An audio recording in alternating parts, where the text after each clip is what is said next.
Why I didn't report? Hmm. At the time, I was too young. I mean, who would believe me anyway? Especially if it was family. I felt shame, rage, and frustration. You don't share these things because people will use it against you. You don't tell these things because it only happens to women, right?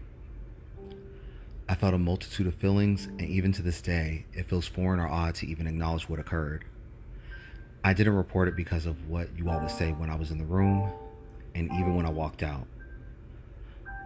Felt it was better to hold it all in. I didn't report because I thought that I deserved it. I thought I put myself in that situation. I was also very afraid.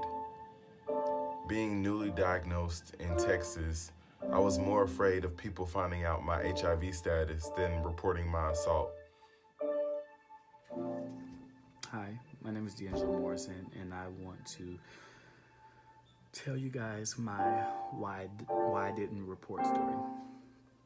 I was sexually abused by a substitute teacher in the 6th grade.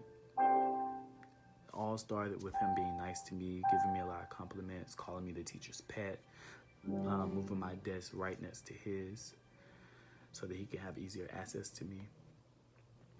And then ultimately it ended up in him touching me inappropriately in spaces that he should not have been touching, him rubbing my feet.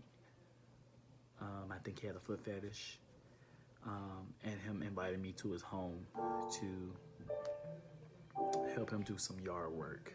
He was very persistent in asking me multiple times over the course of about a week of abuse I experienced. He asked me multiple times if I wanted to come and help him with that yard work. Luckily, I didn't go, but who knows what would have happened had I gone. So, I mean, there was even a time where I actually saw his erection. So, this was just a really weird thing, but I didn't really understand it at the time. I didn't know what sexual abuse was. I didn't know really that what he was doing was bad. I didn't really understand. All I understood was that he was being really nice to me, and that I was already at that point in my life being bullied and picked on by other kids and other people in the space. And so, having someone be nice to me at this school was, it was awesome. In my head, it was awesome, right? And so I kind of looked past the fact that he was touching me, looked past all of the things that we were saying, all the things that we were doing, because I just didn't really know. It wasn't until I was in high school where I actually finally realized that I was abused. I was receiving a lecture from a teacher on sexual assault, and once I was getting this lecture, I started to think about everything that transpired between me and the substitute teacher, and I was just like, oh my God, I was abused. I was abused, and this man somehow found his way into the school system, and he used it as his ground for hunting a child, and he abused him. So I tell my story to say that abuse happens still to this day, and not everybody reports it the same way. I did not say anything even after I found out or realized that I was abused. I said nothing until now. I said nothing to nobody. And so I also want to say this to say that parents, just be careful where you're sending your children to. Make sure that you check out these schools. Make sure you're checking out these teachers. Make sure that you're putting yourself in the best space to protect your child. My mom did all she could to protect me, so no one is blaming her at all. This was not her fault, and honestly, it's not really the school system's fault, because how could they have known if this man had never been convicted? But just protect yourself, protect your children, and I hope this helps somebody. Thank you. Because he was older and bigger. and told me not to tell anyone. Because I never said no. Because maybe I wanted it, I convinced myself, since I kept letting it happen.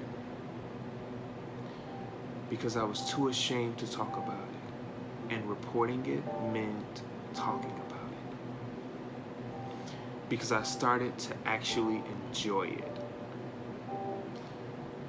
Because who would believe me anyway? Because acting like it never happened seemed easier to do. Because admitting that it happened meant admitting that I was gay. My name is Torian Baskerville, and these are all reasons why I didn't report. I thought it was the norm. I thought it was expected. I thought it was what I deserved. I thought those types of things didn't happen to men. Why didn't I report it? Well, I didn't report it because I needed my job at the time. And also, you told me that no one would believe the word of a faggot against a married Christian man. Hi, my name is Daniel Downer with the Bros and Convo Initiative based out of Orlando, Florida, 29 years old, and this is my story why I didn't report.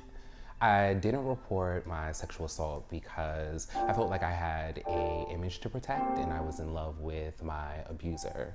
Growing up, I was known as the darling Daniel of my community, always smiling, very well-groomed, well-articulate, and I also was the son of a prominent family that was in ministry.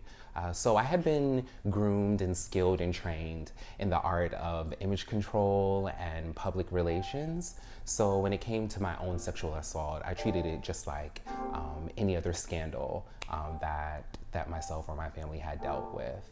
I was young.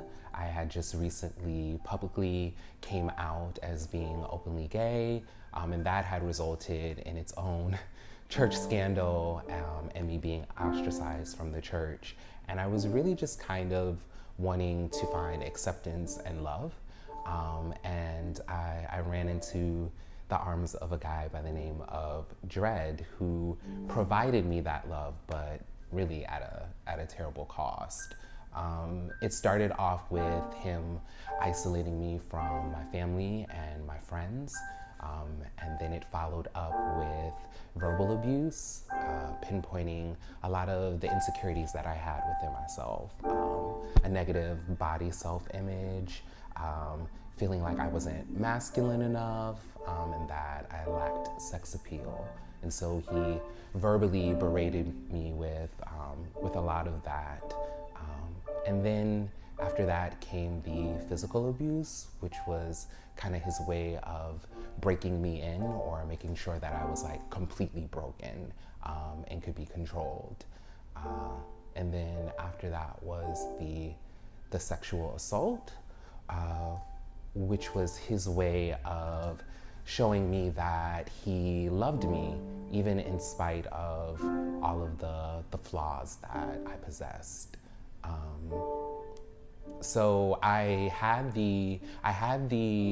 could have left, I could have walked away, but I didn't. I didn't because I didn't want my first publicly gay relationship to be a failure. I had to prove to the outside world that I was the perfect boyfriend, ever faithful, ever graceful, always in control, even though my reality was saying something different. And then I loved him. I felt that him sexually assaulting me was him letting me know that he loved me, because why would somebody want to be with someone who had a negative self-body image, who wasn't masculine enough, who really didn't have any sex appeal? And so I looked at the sexual assault as like his way of rewarding me and telling me that he still cared about me in spite of all of the things that were wrong. And so I stayed for a while. And it actually took a group of strong friends to really hold an intervention to save me.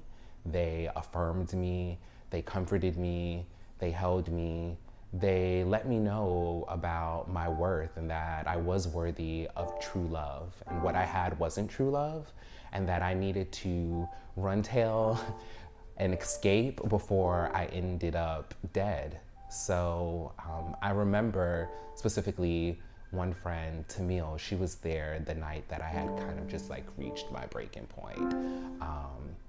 And I left and I escaped.